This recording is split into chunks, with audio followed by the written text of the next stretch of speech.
আজকে আমি আলোচনা করব স্পিনিংয়ের ইন্টারভিউ কোশ্চেন্স নিয়ে। স্পিনিং ইন্টারভিউ প্রশ্ন। তো এই কোশ্চেনগুলো খুব ইম্পর্ট্যান্ট, যেগুলো জানলে হয়তো কেউ ইন্টারভিউ দিতে গেলে আশা রাখি সমস্যা হবে না। সাধারণত এই কোশ্চেনগুলোই ইন্টারভিউ বোর্ডে ধরে থাকে। তো প্রথমে আসি, ইফ R is% মোর, যদি R is% বেশি থাকে, what will effect on ring machine, তাহলে রিং মেশিনে ইফেক্টটা কী হবে, প্রভাবটা কী হবে। ধরুন রিং মেশিনে RSটা যে স্ট্যান্ডার্ডের চেয়ে বেশি হয়ে গেছে, ঠিক আছে।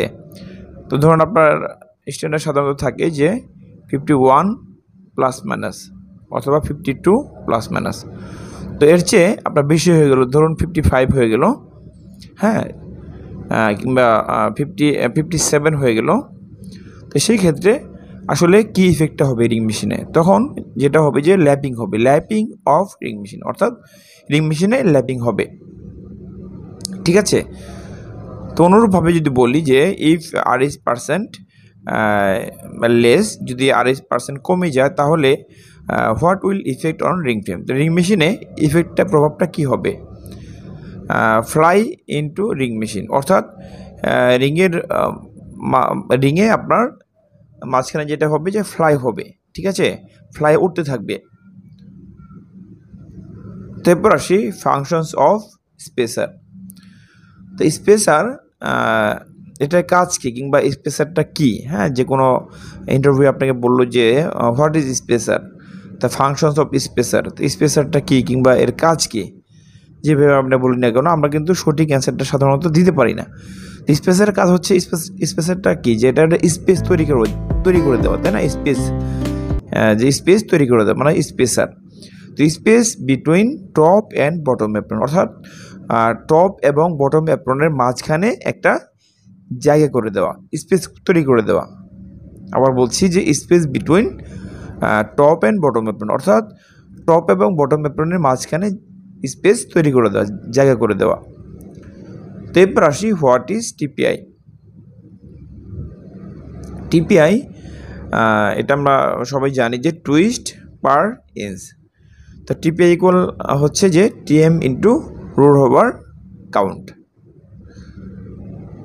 এরপর আসি যে সিবিসি 60-40, cotton percent and polyester percent knit, অর্থাৎ ধরুন আপনি সিবিসি 60-40 মিক্সিং দিয়েছেন, ম্যানুয়াল মিক্সিং, সেক্ষেত্রে এখানে আপনাকে ইন্টারভিউ বোর্ডে জিজ্ঞেস করা হলো যে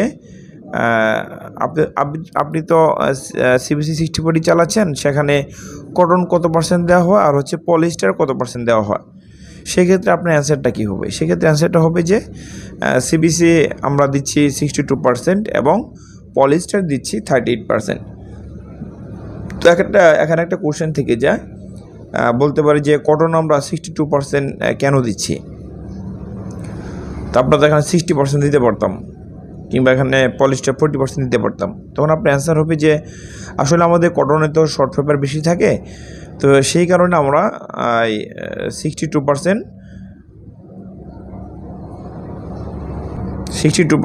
আমরা দিয়ে থাকি, 2% বেশি দিই, কারণ হচ্ছে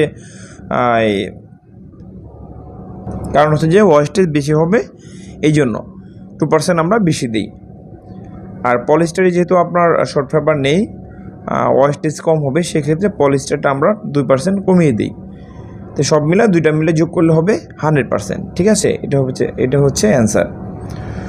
তো আই থিঙ্ক বুঝতে পেরেছেন। আজকে এ পর্যন্তই, পরবর্তীতে নতুন একটি ভিডিও আসবে ইনশাল্লাহ। ততক্ষণ ভালো থাকবেন, আল্লাহ হাফিজ।